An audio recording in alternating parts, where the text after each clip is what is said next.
Ngayong alam nyo na kung gaano kalaki ang 1 bilyong piso, ipapakita ko naman sa inyo kung gaano karami nito ang ipinagkait sa atin at hinakot ng Kongreso sa loob lang ng 3 taon sa ilalim ng buwakaw na ginawa nilang Panginoon at sinamba nilang parang santo. It is time to pick apart and take down dirty house he built on insatiable greed for money and power. Mabuhay ang Kongreso ng Kaumbayan, mabuhay ang Pilipinas. Ferdinand Martin Romualdez, welcome to the show.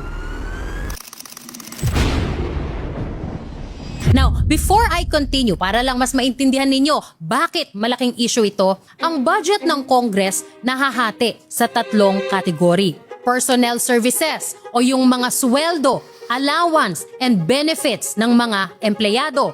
Capital outlay covers naman yung acquisition, construction, improvement o rehabilitation ng mga fixed assets ng Congress. Ito yung mga mapapakinabangan for many years. And then we have the MOOE or the maintenance and operating expenses. Now balik tayo sa issue ng paglipat ng pondo mula sa personnel services papunta sa MOOE.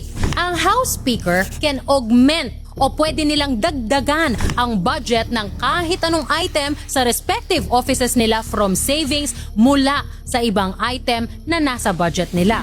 So, kung may savings sa personnel services at capital outlay, pwede nilang ilipat sa MOOE. But, ang personnel services at capital outlay, mahirap dapat na mag-generate ng savings dyan kasi madali matansya ang budget sa mga yan. Magkakaroon ka lang halimbawa ng savings sa personnel services mo kung may mga posisyon ka na hindi na-fill o hindi ka nag-hire ng tao. Sa capital outlay naman, magkakaroon ka lang ng savings kung may natipid ka sa pinurchase mo, which is close to impossible. If neither happened, then the movement is no longer augmentation. It becomes exactly what the Constitution forbids, a transfer of appropriations. But creative ang Congress, my savings, always. And annual COA reports show this. In 2022, nag-realign ng halos 2.4 billion pesos ang Congress papunta sa MOOE. 1.17 billion dito galing sa personnel services at 1.22 billion naman from capital outlay.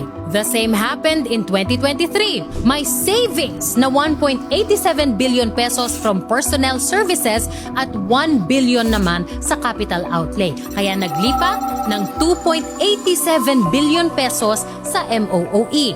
In 2024, 2.55 billion pesos ang na-realign na budget sa MOOE.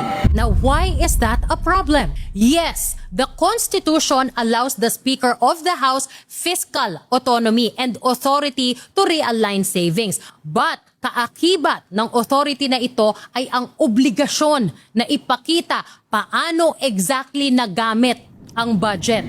But ang special sa panahon ni Martin as Speaker and Yeda as Chairman of Accounts, lumobo uncontrollably ang budget for MOOE.